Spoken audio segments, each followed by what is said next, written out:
Mafia don Atiq Ahmad की हत्या के मामले में लगातार कई खुलासे हो रहे हैं और इन्हीं खुलासों के बीच आज हम आपको कुछ ऐसी तस्वीरें दिखाने जा रहे हैं जो इस पूरे हत्याकांड के बाद बहुत कुछ कहती हुई नजर आ रही हैं, जो इस हत्याकांड के बारे में सोचने के लिए आपको मजबूर कर देगी। आज हम आपको इन 6 तस्वीरों के जरिए अतीक हत्याकांड का खुलासा करते हुए पोस्टमार्टम करेंगे जो कई सवालों को जन्म देंगे। आप इन तस्वीरों के जरिए समझेंगे उन सवालों को। फिलहाल आप इन तस्वीरों को सबसे पहले देखिए और पहले आशीष, ये पहली तस्वीर है, क्या कहती है ये तस्वीर?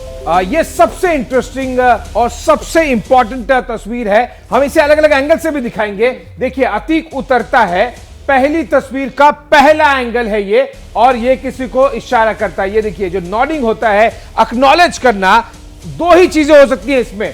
ये तब होता है या तो आप किसी को ढूंढ रहे हैं, इसकी नजर, अतीक की नजर उतरने के ठीक बाद अपने बाईं तरफ, ये दूसरे एंगल से हम आपको पहली तस्वीर दिखा रहे हैं। ये देखिए एंगल नंबर 2, उसकी नजरें किसी को ढूंढ रही हैं और जैसे ही वो किसी को देखता है, बुलाता है या एक्नॉलेज करता है, जिसे अभिवादन करना कहते हैं, रिकॉग्नाइज करना, उसका प्रेजेंस, एग्जैक्टली वो चीज दिखता है। और ये केवल एक कोइंसिडेंस नहीं है, वो इसलिए क्योंकि आप पूरे सीक्वेंस को अगर देखेंगे तो उसकी नजरें देखिए ढूंढ रही है, किसी को एक्सपेक्ट कर रहा, और ये फिर देखिए उसने नॉडिंग किया और ये साफ है कि ये किसी को या तो जानता था वहां पर, क्या वो शूटर्स ही थे, हो सकता है इन शूटर्स को वो जानता हो। और देखिए, इसी के बाद, इन तस्वीरों के बाद जो आशीष ने आपको वो तस्वीरें दिखाई, कई सवाल खड़े होते हैं। सवाल ये कि क्या अतीक सिर हिलाकर किसी को बुला रहा था, क्योंकि वो जिस तरीके से एक निगाह देख रहा था लगातार, तो क्या वो ऐसा कर रहा था, किसी को बुलाने की कोशिश थी? क्या अतीक किसी के अभिवादन का जवाब देने की कोशिश कर रहा था? क्या किसी ने उसकी तरफ देखा, कुछ कहा और उसी का वो जवाब दे रहा था? क्या अतीक में, भीड़ में, वहां पर अतीक क्या किसी को जानता था, यानी कि क्या उसके जानकार कोई ऐसा खड़ा था जिससे वो पहले से ही जानता हो और उसी की तरफ उसकी निगाहें थी जिसको वो इशारा करते हुए नजर आ रहा था? तो ये तमाम सवाल इस एक तस्वीर को लेकर खड़े होते हैं कि आखिर ये इशारा कहता क्या है, इन तस्वीरों में आखिर जो छिपा हुआ है वो सच क्या है, और इसी को लेकर हम पड़ताल भी करेंगे, यही हम जानने की कोशिश भी करेंगे, हमारे एक्सपर्ट्स भी हमारे साथ होंगे। लेकिन इसी बीच एक बड़ी खबर आपको बता दें, अतीक अहमद का पोस्टमार्टम पूरा हो गया है। जो प्रक्रिया चल रही थी वो पूरी हो गई है। अतीक के पोस्टमार्टम पैनल में 5 डॉक्टर्स मौजूद थे जिन्होंने पोस्टमार्टम पूरा कर लिया और अशरफ का पोस्टमार्टम अभी जारी है। अतीक अहमद का पोस्टमार्टम कंप्लीट हो चुका है, लेकिन अभी अतीक अहमद के भाई अरशद, जिसे साथ में गोली मारी गई थी, उस शूटआउट में अरशद को भी मार दिया गया था, उसका पोस्टमार्टम अभी पूरा होना बाकी है।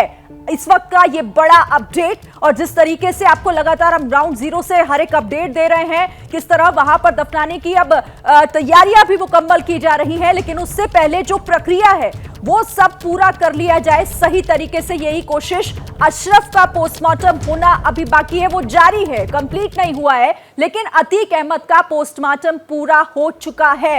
इस वक्त की ये बड़ी खबर।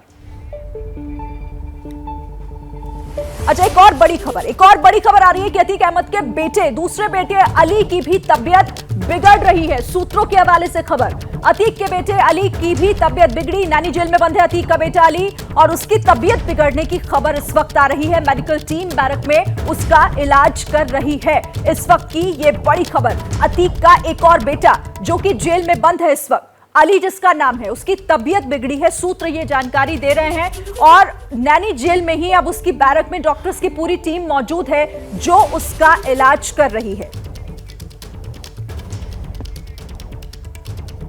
तो देखिए, इस खबर पर लगातार हमारी नजर बनी हुई है, लेकिन जिस तरीके से हमने आपसे शुरू में ही कहा था कि कुछ ऐसी तस्वीरें आज हम आपको दिखाने जा रहे हैं जो इस शूटआउट को लेकर कई सवाल खड़े कर रही है।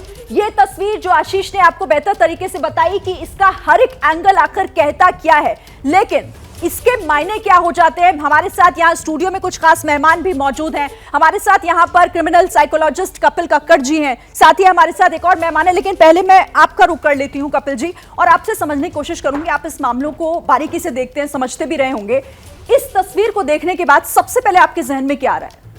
इसमें ये दिख रहा है कि किसी ने एक्नॉलेज किया है, ही इज एक्नॉलेजिंग समवन। पहले देखिए, इन्होंने थोड़ा इधर देखा है, उसके बाद इधर जब देखा है तब एक्नॉलेज किया है। तो इधर जब देखा तब एक्नॉलेज नहीं किया, तो किसी ने या तो इनको नॉट एक्नॉलेज किया तो इन्होंने वापस एक्नॉलेज किया, क्योंकि आपके बहुत सारे मीडिया पर्सनल्स है, अगर इसमें कुछ बहुत कुछ होता तो आपके मीडिया पर्सनल्स को जरूर शक होता, कुछ दिखता, बट इसमें कुछ ऐसी कोई मेजर सिग्निफिकेंट शक होने वाली बात नहीं दिख रही है।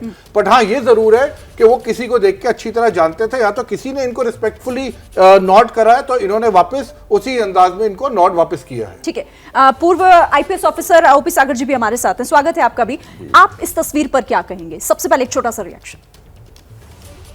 शिरीन जी देखिए, ये जो इस तस्वीर पे क्या कहेंगे, तो एक सिंपल तस्वीर मुझे लग रही है कि जीप से उतर रहे हैं, जीप से उतरने का मतलब वो उनको कोई जैसे खतरा नहीं है, वेल प्रोटेक्टेड है, इतने सारे पुलिस वालों के बीच में जा रहे हैं, तो ऐसी कोई संभावना अतीक के मन में नहीं थी, तो होनी भी नहीं चाहिए थी, क्योंकि इतनी सुरक्षा के बीच में कोई आदमी जा रहा है तो उसको कहीं देखिए उसके चेहरे पे कोई हाव भाव ऐसा नहीं दिखाई पड़ता है इस तस्वीर लेकिन हाव भाव भले ही ऐसा कुछ ना हो, लेकिन कपिल कक्कड़ जी ये गर्दन हिलाकर देखना, देखिए बार बार वो तस्वीर सवाल यही उठा रही कि क्या या तो वो किसी को भीड़ में जानता था, ये साइकोलॉजी कैसे समझ आ रही है आपको? नहीं, इसमें मुझे ये जो दिख रहा है वो बहुत क्लियरली दिख रहा है, ये एक्नॉलेज उसको किया है हाँ। जिसको ये ऑलरेडी जानते हैं, और वो आपके मीडिया में से भी कोई हो सकता है, क्योंकि आप लोग भी साथ में वही लोग जाते हैं नॉर्मली मीडिया पर्सन, तो उनमें से भी कोई हो सकता है जिन्होंने इसको एक्नॉलेज किया और इन्होंने वापस एक्नॉलेजमेंट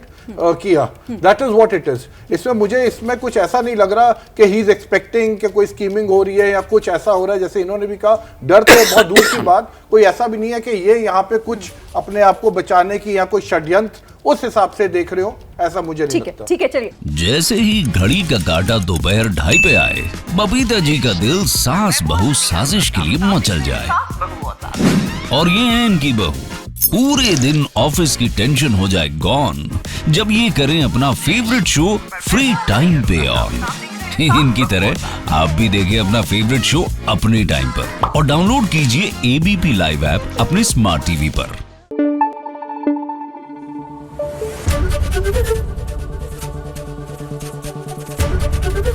एबीपी न्यूज आपको रखे आगे।